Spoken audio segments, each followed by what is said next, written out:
La presencia de la Virgen María en la actualidad es un tema que, además de apasionante, suscita grandes polémicas entre todos aquellos que, aún sin ser creyentes, se preguntan si sería posible que después de 2000 años un ser viviente pudiera regresar con el mismo aspecto a continuar con una línea de comportamiento. De hecho, no solo ella, sino también Jesucristo y otros santos de la historia se manifiestan en forma visible al hombre desde hace ya varios años. Si retrocedemos un poco en la historia, encontraremos registradas una gran cantidad de esas manifestaciones, cuya gran mayoría no es reconocida oficialmente por la Iglesia. Son pocas las apariciones, también asociadas a milagros, que el Vaticano ha declarado oficialmente como verdaderas. Lourdes en Francia, Fátima en Portugal, Guadalupe en México, Garabandal en España. Sin embargo, aparentemente, no son las únicas apariciones o prodigios que existen o han existido. Simplemente veamos las constantes apariciones de esta madre en Medjugorje, Yugoslavia, que se remontan a cerca de 15 años de haber iniciado hasta nuestros días, o bien sus apariciones en Akita, Japón, o en Ruanda, en África. Algunas veces, esta celeste señora, como era llamada por algunos de los videntes, en su mayoría niños, no se manifestaba como una aparición, sino daba señales claras de su presencia. Claro ejemplo de esto lo tenemos en la población de Siracusa, Italia, donde en los años 50, una pequeña estatua en yeso lloraba ante la mirada de propios y extraños. La Iglesia solo recientemente ha reconocido este prodigio, y el Papa Juan Pablo II, en honor a este llanto divino, inauguró una basílica en noviembre de 1994. El mismo llanto que se repetiría en otros lugares de la tierra. Un mensaje silencioso pero fácil de comprender por todos aquellos que tienen un poco de sensibilidad espiritual. Mensaje que, aunado a todos aquellos que en sus diversas apariciones este ser sublime confió a sus intermediarios, no ha sido comprendido en su totalidad ni en su real significado. Mensaje que ha sido más bien ocultado y que, sin embargo, le atañe al hombre y a la humanidad entera.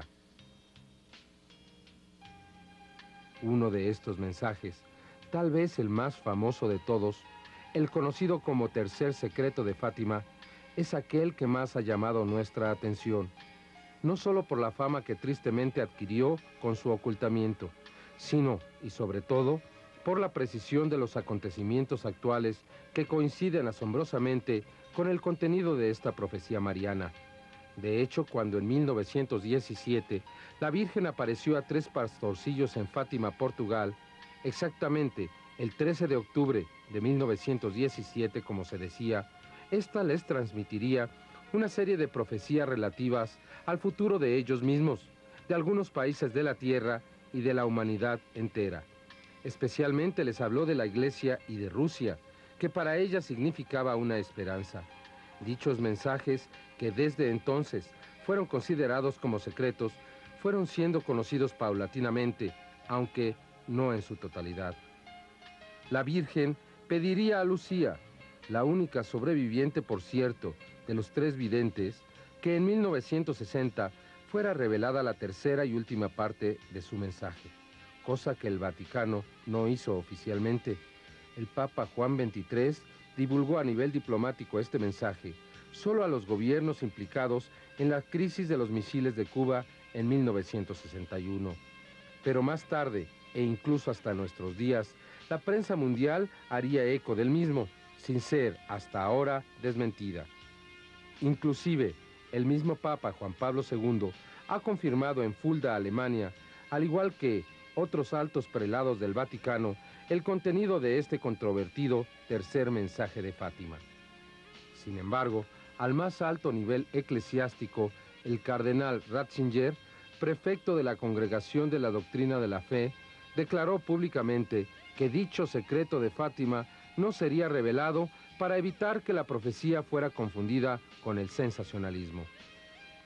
Inmediatamente, la prensa internacional hizo eco de sus palabras, pero de la misma manera, varios grupos, incluso dentro de la misma iglesia, publican en versión integral y en forma gratuita ese mensaje, mensaje que la Madre de Jesús pediría a la actual Sor Lucía, recluida en el convento de las Carmelitas Descalzas, en Coimbra, Portugal, fuera divulgado en 1960. Mensaje que, como hemos dicho, nos sorprende por su veracidad, por la precisión de los acontecimientos que anuncia, sucesos que actualmente están en pleno desarrollo, en franca manifestación. A pesar de todo, aún así se trata de lo que se conoce como un secreto a voces. Dicho mensaje no es revelado, ni aun en las grandes congregaciones que acompañan a los papas en sus visitas a este famoso santuario mariano, aun si este ser divino lo solicitó expresamente, tratando de hacer un llamado de atención a esta humanidad en su frenética carrera hacia el autoaniquilamiento. Humanidad que aparentemente ha preferido permanecer ciega y sorda ante estos reclamos del cielo. Ciega y sorda ante un lenguaje que cada vez se torna más claro y revelador. Pero, como toda madre preocupada por sus hijos, esta celeste señora continuaría manifestándose por todo el mundo en busca de aquellos oídos que puedan oír y de aquellos espíritus que quieran comprender.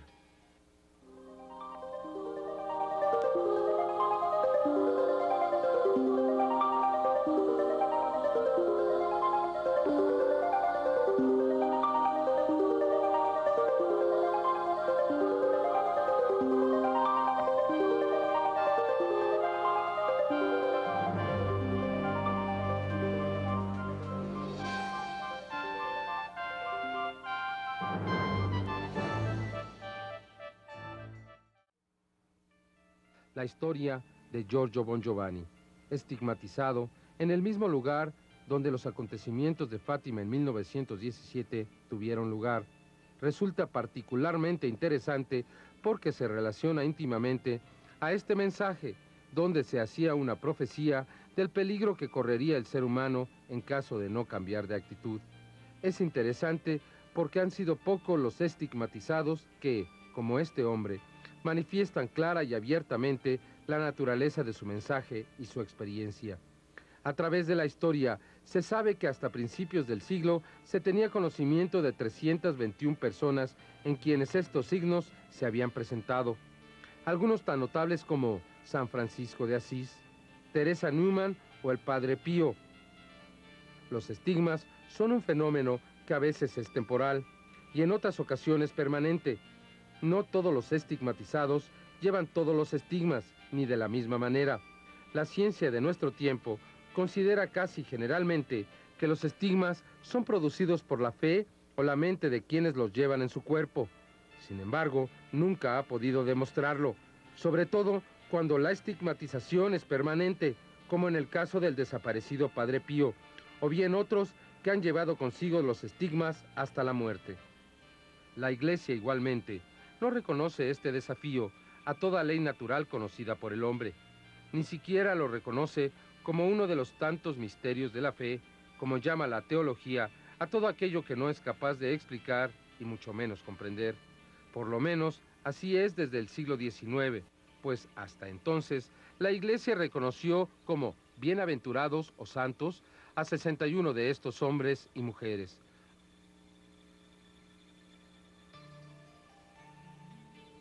Casi siempre se les persiguió, ridiculizó y denigró, e inclusive se les obligó a vivir enclaustrados, sobre todo cuando los estigmas se presentaban en el seno de una orden religiosa. Sin embargo, no siempre podía seguir siendo así. Actualmente, como lo podemos percibir, existe un mayor número de personas estigmatizadas que no pertenecen a ninguna congregación religiosa, o por lo menos que hablan abiertamente de su experiencia.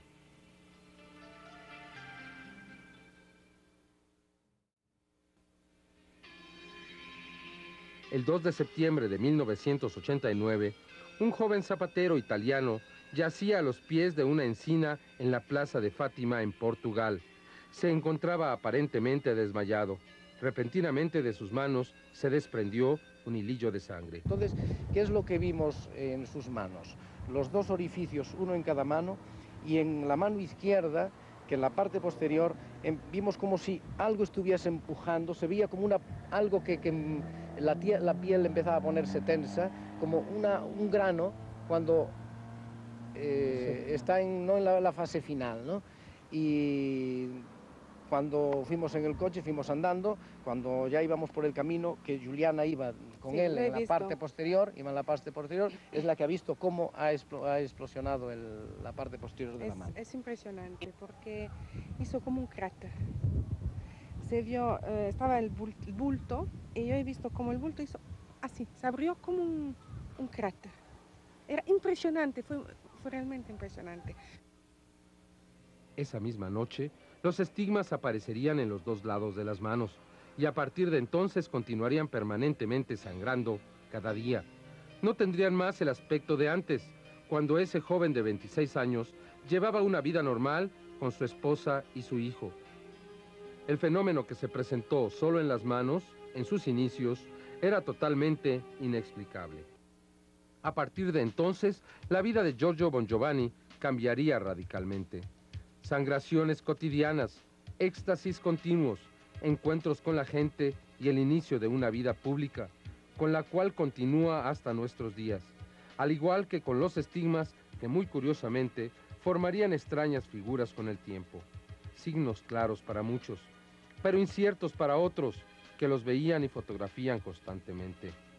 Cruces sangrantes, rosas de diversas formas, inclusive el rostro de Cristo con la corona de espinas, grabado en video la noche de Navidad de 1989.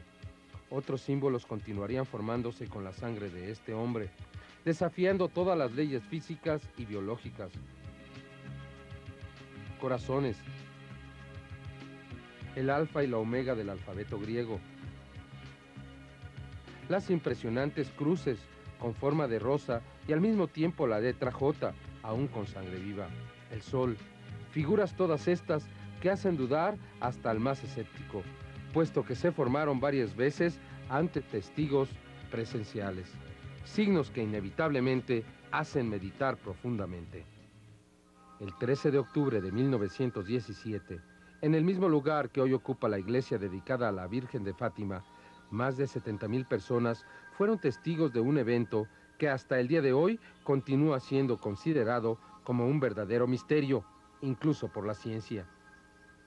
Los testigos del fenómeno, ocurrido en 1917, afirman que el Sol pareció girar sobre sí mismo y posteriormente empezó a moverse de un lado al otro, pareciendo precipitarse sobre la muchedumbre, secando incluso sus vestidos empapados por la lluvia. Un hecho que todos, sacerdotes, periodistas, campesinos, laicos, hombres de ciencia, todos observarían con gran claridad y así lo testimoniarían públicamente. Ese día culminarían 6 de las 7 apariciones que la Virgen habría prometido a Jacinta, Lucía y Francisco, los 3 pastorcillos testigos del encuentro. La Virgen de Fátima se habría venido presentando cada día 13, desde mayo hasta octubre de 1917, y habría dejado a los 3 niños varios mensajes donde se hacían serias advertencias a la humanidad. De acuerdo a los mensajes, se acercaba el final de la Primera Guerra Mundial. Pero si el hombre no modificaba sus actos, ocurriría una Segunda Guerra Mundial después de una gran señal en el cielo. Y antes de que terminara el siglo, llegarían a ocurrir grandes desgracias en diversos lugares del mundo. Del llamado secreto de Fátima, su tercera parte fue mantenida oculta hasta 1960, como ya se ha dicho, cuando el Papa Juan XXIII, motivado por la crisis de los misiles de Cuba, la daría a conocer en círculos estrechos relacionados a la propia Iglesia. Aparentemente, el tercer mensaje de Fátima también se encontraba relacionado al caso de Giorgio Bongiovanni, como posiblemente habríamos confirmado más tarde. Después de que ocurrió el fenómeno, que es recordado el día de hoy como un verdadero milagro, recientemente en Italia, cerca del lugar de origen de Giorgio Bongiovanni, el 2 de febrero de 1988, volvió a presentarse este fenómeno, que en esta ocasión pudo ser fotografiado por uno de los testigos. Se calcula que al menos 20,000 personas observaron el evento. En tales fotografías se puede observar aparentemente a dos soles. Uno de ellos estaría girando alrededor del otro. Supuestamente sería el mismo tipo de avistamiento que tuvieron más de 70,000 personas en Fátima en 1917. Un año después, el 5 de abril de 1989, Giorgio Bongiovanni, de acuerdo a sus palabras, volvió a ver un ser luminoso de apariencia femenina que le anunciaría una misión y más tarde le pediría que acudiera a Fátima para recibir una señal. La Virgen, la Madre Celeste, me estigmatizó. Yo vi salir del centro de su pecho dos rayos luminosos que me golpearon las palmas de las manos, de lleno las palmas de las manos. Aquí. Y entonces desde aquel momento vi salir de la sangre que salía de mis manos y comencé a sufrir. Después, poco a poco, esta sangre salía, esta herida se producía también en la parte superior de las manos. Y veía salir la sangre y entendí por el dolor que se trataba, que sí, efectivamente eran los estigmas. Y desapareció. Después de que ella me dio el mensaje, desapareció. 2 años después, el 2 de septiembre de 1991, Giorgio presentaría nuevos estigmas, en esta ocasión en los pies. De acuerdo al mismo Giorgio y algunos testigos, el proceso fue muy largo y doloroso, hasta que este se presentó en ambos pies. Posteriormente, pero fuera de su patria, los estigmas de Cristo se seguirían presentando en este hombre. Ahora en el costado en forma de cáliz en 1992 y posteriormente en la frente en 1993.